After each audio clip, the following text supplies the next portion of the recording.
മൂടാൻ നിൽക്കുകയാണോ? ഇങ്ങോട്ട് പോരെ. ആരാണമ്മേ? രാധ വന്ന് നിൽക്കുന്നു. രാധയോ? രാധേ, രാധമ്മേ, നീ ഇന്ന് പള്ളിക്കൂടത്തിൽ പോകുന്നില്ല രാധേ. നീ കൂടെ ഇല്ലാതെ ഞാൻ ഈ പള്ളിക്കൂടത്തിൽ പോകുന്നില്ല രാധമ്മേ.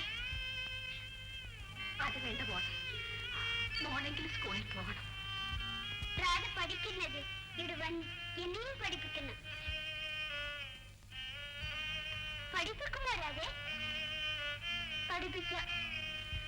എന്നാ മോള് ചെല്ലി പള്ളിക്കൂടത്തിൽ പോയിട്ട് വൈകുന്നേരം ഇതിലെ വന്നാൽ മതി. രാധേ, ഞാൻ പള്ളിക്കൂടത്തിൽ വന്നില്ലെന്ന് എല്ലാരോടും പറഞ്ഞിരിക്കണം. പറയുമോ രാധേ?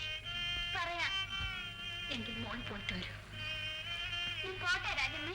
ആ, വൈകുന്നേരം പറഞ്ഞു വരാം.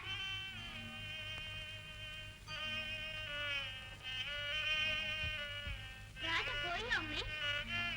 പോയി മോളെ. എന്താ ഇന്നെ കാച്ചു കിട്ടുമോ അമ്മേ? പള്ളിക്കൂടത്തിൽ പോകാൻ സാധിക്കുമോ അമ്മേ?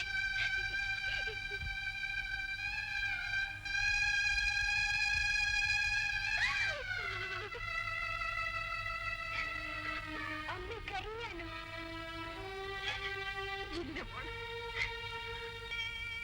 അമ്മേ, രാധ വന്നില്ലല്ല. വരും മോളെ. എവിടെ പോയി? കളിക്കാനും മറ്റും പോയിരിക്കും. ഞാനും കളിക്കാൻ പോകട്ടെ അമ്മേ? മോക്ക് പിന്നെ പോകാം. അമ്മ പാല് കൊണ്ടുവരട്ടെ.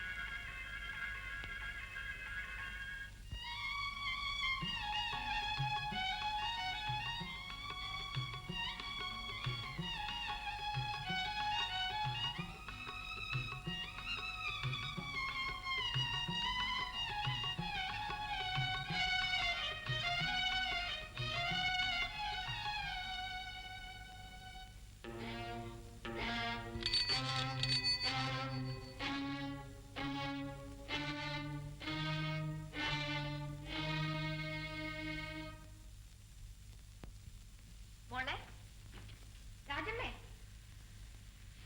രാജമ്മേ, രാജമ്മേ, രാജമ്മേ, ഇവിടെ എവിടെ പോയി?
ചേട്ടന്റെ മകളല്ലേ?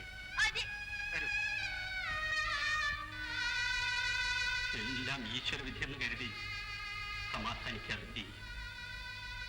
എന്നാലും ഇങ്ങനെ ആരെയും ദൈവം ശിക്ഷിക്കരുത്. ഇടിവെച്ചവനെ പാമ്പ് കടിച്ചുപോലെ ആയത്. നീ ഒന്ന് ചുമ്മാതിരിക്കുമോ? കഷ്ടകാലം വരുമ്പോ കൂട്ടത്തോടെ എന്നെ കെട്ടിച്ചില്ല. ഞാൻ ഏത് കഷ്ടപ്പാടും സഹിക്കാം. പക്ഷേ കണ്ണില്ലാത്ത ആ പിഞ്ചു കുഞ്ഞിന്റെ കാര്യം വെക്കുമ്പോൾ ഞാൻ അവളെ എങ്ങനെ വളർത്തും? എങ്ങനെ സമാധാനിപ്പിക്കും? അച്ഛ, എന്താ മോളെ? അമ്മ ഇന്ന് വരില്ല അച്ഛ. വരും മോളെ. അമ്മ എന്നോട് പിണങ്ങി പോയതാണ്. മോളോട് അമ്മ പിണങ്ങുമോ? അമ്മ വന്നാൽ ഞാൻ എങ്ങനെ കാണും അച്ഛ? എന്റെ പൊന്നു മോളല്ലേ,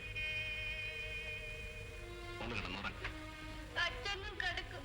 അച്ഛനും കിടക്കും.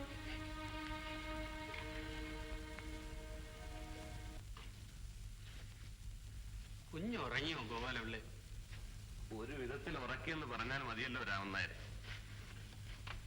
ലക്ഷ്മി മരിച്ചിട്ട് 3 മാസം കഴിഞ്ഞെങ്കിലും അവള് തള്ളയുടെ കാര്യം ചോദിക്കാത്തൊരു ദിവസം പോലുമില്ല. സമാധാനം പറഞ്ഞ് ഞാൻ മടുത്തു. ഇതിനാണ് ഒരു വിവാഹം കഴിക്കണമെന്ന് ഞാൻ പല പ്രാവശ്യം നിങ്ങളോട് പറയുന്നത്. എത്ര പറഞ്ഞാലും നിങ്ങൾ അത് മനസ്സിലാക്കുന്നില്ലല്ലോ. എനിക്ക് എന്തിനാ രാമനായരെ ഇനി ഒരു വിവാഹം? നിങ്ങൾക്ക് വേണ്ടിയല്ല, ആ പെൺകുഞ്ഞിന് വേണ്ടിയെങ്കിലും ഒരു വിവാഹം ചെയ്യാനാണ് ഞാൻ പറയുന്നത്. എന്തൊക്കെയായാലും പെൺകുട്ടികളെ വളർത്തേണ്ടത് സ്ത്രീകളാണ്. രാജമ്മയ്ക്ക് ഒരു 10-15 വയസ്സ് കഴിഞ്ഞാൽ ഇന്നത്തെ പോലെ അവരുടെ കാര്യങ്ങൾ അന്വേഷിക്കാൻ കഴിയുമോ ഗോപാലപിള്ളേ? കണ്ണില്ലാത്ത ആ കുഞ്ഞിന് ആരുടെയെങ്കിലും സഹായമില്ലാതെ ജീവിക്കാൻ ഒക്കുമോ? സ്വന്തം മകളാണെങ്കിലും ഒരച്ഛന് ചെയ്യാവുന്ന സഹായത്തിന് ഒരു പരിധിയുണ്ട്. അതുകൊണ്ട് രാജമ്മയ്ക്ക് വേണ്ടിയെങ്കിലും ഒരു വിവാഹം ചെയ്യണമെന്നാണ് എന്റെ അഭിപ്രായം. ഗോപാലപിള്ള കണക്കെഴുത്തിന് പോകാറില്ലേ? എങ്ങനെ പോകും രാമനായരെ? കുഞ്ഞിനെ ഒറ്റയ്ക്ക് വിട്ടിട്ട് പോകാനൊക്കെ? ജോലിയില്ലാതെ ജീവിക്കുന്നത് എങ്ങനെയാ? അതുകൊണ്ട് ഒരുത്തിയ കല്യാണം കഴിച്ചു കൊണ്ടുവന്ന് കുഞ്ഞിനെ ഏൽപ്പിച്ചിട്ട് നിങ്ങൾ ജോലിക്ക് പോകാൻ നോക്ക്. രാമനായർ പറയുന്നതെല്ലാം കാര്യമാണ്. പക്ഷേ എന്റെ ലക്ഷ്മിയെ പോലെ ഒരുത്തി എനിക്കിനി കിട്ടുമോ രാമനായർ? അതങ്ങനെ കിട്ടും. ഒരാൾക്ക് പകരം മറ്റൊരാളെ ഈ ഭൂമിയിൽ കിട്ടുകയില്ല. പോയവരൊക്കെ ഭാഗ്യമുള്ളവരാണെന്ന് വിചാരിച്ച് ബാക്കിയുള്ളവർ ജീവിക്കാൻ നോക്കുക. അതാണ് ബുദ്ധി. എന്തു പറയുന്നു? അന്ന് പറഞ്ഞ ആ സ്ത്രീയുടെ കാര്യം നമുക്കൊന്ന് ആലോചിക്കാം. അവരുടെയും 2ാമത്തെ വിവാഹമാണ്. ആദ്യത്തെ ഭർത്താവ് മരിച്ചുപോയി. ഗോപാലപിള്ളയ്ക്ക് സമ്മതമാണെങ്കിൽ ഉടനെ ആ വിവാഹം അങ്ങ് നടത്താം. എന്താ, വലിയ ആർഭാടത്തിനൊന്നും പോകണ്ട. ഒരു അമ്പലത്തിൽ വെച്ച് ആ ചടങ്ങൊന്ന് നടത്തണമെന്ന് മാത്രം. എന്തു പറയുന്നു? ശരി, രാമനായരുടെ ഇഷ്ടം പോലെ നടക്കട്ടെ.